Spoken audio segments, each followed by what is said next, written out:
കാവ്യ ദിലീപും തമ്മിൽ വിവാഹം കഴിച്ച സമയത്ത് ശരിക്കും പറഞ്ഞാൽ ദിലീപിന് നല്ല സമയമായിരുന്നില്ല എന്നും അതിൻ്റെ പിന്നാലെ നടന്ന പ്രശ്നങ്ങളാണിതെല്ലാം എന്നാണ് ഇപ്പോൾ പറയുന്നത്. അദ്ദേഹം വിവാഹം കഴിച്ച സമയത്ത്, അതായത് രണ്ടാമത് വിവാഹം കഴിച്ച സമയത്ത് ദിവസത്തിൻ്റെ പ്രത്യേകതയും രാഹുകാലവും മാത്രമാണ് നോക്കിയത്. മറ്റ് ജാതക പ്രശ്നങ്ങളൊന്നും തന്നെ നോക്കിയിരുന്നില്ല. എന്നാൽ ദിലീപിൻ്റെ ഏറ്റവും മോശം സമയത്താണ് ദിലീപ് വിവാഹം കഴിച്ചത്.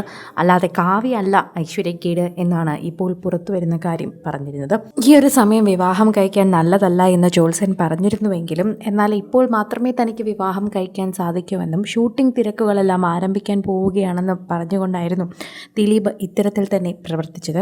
അതുപോലെ മീനാക്ഷിയുടെ പഠിത്തവും ഭാവിയുമായി ബന്ധപ്പെട്ട് തന്നെ പല കാര്യങ്ങളും ചർച്ച ചെയ്യേണ്ടതായി വരുന്നുണ്ട്. അതുകൊണ്ട് തന്നെ അപ്പോൾ വിവാഹം കഴിച്ചില്ലെങ്കിൽ പിന്നീട് അങ്ങോട്ട് കഴിക്കാൻ സാധിക്കില്ലെന്നും തിരക്കുള്ള സമയമാകുമെന്ന് ഉറപ്പായതുകൊണ്ടാണ് ദിലീപ് അത്തരത്തിൽ അപ്പോൾ തീരുമാനമെടുത്തത്. അന്ന് ജ്യോത്സ്യമോ ദൈവത്തിൻ്റെ വിശ്വാസമോ ഒന്നും തന്നെ നോക്കിയിരുന്നില്ല.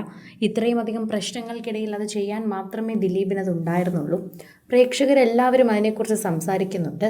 പ്രേക്ഷകരെല്ലാവരും അതിൻ്റെ കാര്യങ്ങളെക്കുറിച്ച് പറയുന്നുണ്ട്. കൃത്യമായി തന്നെ അപ്ഡേറ്റുകളെല്ലാം തന്നെയാണ് ഇതിനെക്കുറിച്ച് നടത്തുന്നത് എന്നത് കൂടി നമ്മൾ പറഞ്ഞേ മതിയാകൂ. പ്രേക്ഷകരെല്ലാവരും കൃത്യമായി പറയുന്നത് പോലെ സോഷ്യൽ മീഡിയയിൽ നിരവധി പേർ ഈ വാർത്തയെക്കുറിച്ച് പ്രതികരിക്കുകയും ചെയ്യുന്നുണ്ട് എന്ന് തന്നെ പറയണം. കാവ്യ വിവാഹം കഴിക്കരുതെന്ന് ജോത്സ്യൻ പറഞ്ഞിരുന്നു. ജോത്സ്യൻ കൃത്യമായി നേരത്തെ തന്നെ പറയുകയും ഉപദേശിക്കുകയും ചെയ്തിരുന്നു. കലിയുഗ ജോത്സ്യൻ്റെ വാക്കുകളാണ് ഇപ്പോൾ സോഷ്യൽ മീഡിയയിൽ വൈറലാകുന്നത്. ദിലീപിനൊന്നും സംഭവിക്കില്ല എന്നത് 3 വർഷത്തിന് മുൻപ് തന്നെ താൻ പറഞ്ഞിരുന്നു. കലിയുഗ ജ്യോത്സ്യയുടെ പ്രവചനം എന്ന ചാനലുകൾ വാർത്ത കൊടുത്തിരുന്നു. ദിലീപിന് 3 കല്യാണത്തിന് യോഗമെന്ന് പറഞ്ഞിരുന്നു. അത് 3ഉം കഴിഞ്ഞു. ആദ്യത്തേത് സൈലന്റ് ആയിരുന്നു. അതിനുശേഷം മഞ്ജു വാര്യരും പിന്നെ കാവ്യയും. കേസിൽ ദിലീപിനൊന്നും സംഭവിക്കാൻ പോകുന്നില്ലെന്ന് തനിക്കറിയാമായിരുന്നു. ഇനി ദിലീപിനെ വെറുതെ വിട്ടതിനെതിരെ ഹൈക്കോടതിയിൽ പോയാലും ഒന്നും സംഭവിക്കില്ല. കാരണം മനുഷ്യരല്ലേ പോകുന്നത്. അവിടെ പോയിട്ട് വാദപ്രതിവാദം ചെയ്യുന്നതിലല്ല കാര്യം. അതിൽ കൃത്യമായ ചില കാര്യങ്ങളുണ്ട്. ഗോവിന്ദചാമിയുടെ കേസിൽ ആളൂർ വന്നപ്പോഴും സൗമ്യ സ്വയം ബലാത്സംഗം ചെയ്ത് ട്രെയിനിൽ നിന്ന് ചാടിയെന്നായി. അങ്ങനെ എത്രയെത്ര വിധികൾ ഈ രാജ്യത്ത് വരുന്നു.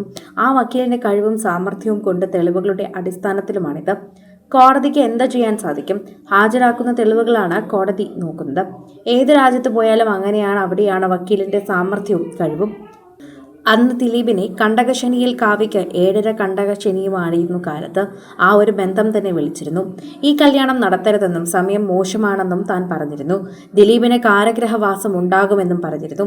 അതുപോലെ തന്നെ സംഭവിച്ചു. അന്ന് അവർക്കത് അത്യാവശ്യമായിരുന്നു. വിവാഹം കഴിച്ചേ പറ്റുമെന്നായിരുന്നു. അത്രയേറെ നാണക്കേടും മാനക്കേടും ഉണ്ടായി.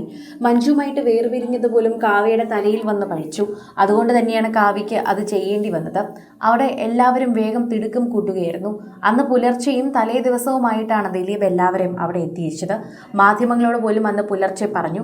പലരോടും തലേ ദിവസമാണ് അടുത്ത ദിവസം ഇന്ന സ്ഥലത്ത് എത്തണമെന്ന് ആവശ്യപ്പെട്ടത്. ദിലീപിനുമായി സൗഹൃദമുള്ളവരെ പോലും എത്താൻ പറ്റാതെ പോയി. വളരെ എളുപ്പത്തിൽ വളരെ പെട്ടെന്ന് തീരുമാനിച്ച ഒരു കാര്യമായതുകൊണ്ടാണ് പലർക്കും എത്താൻ പറ്റാതെ പോയത്.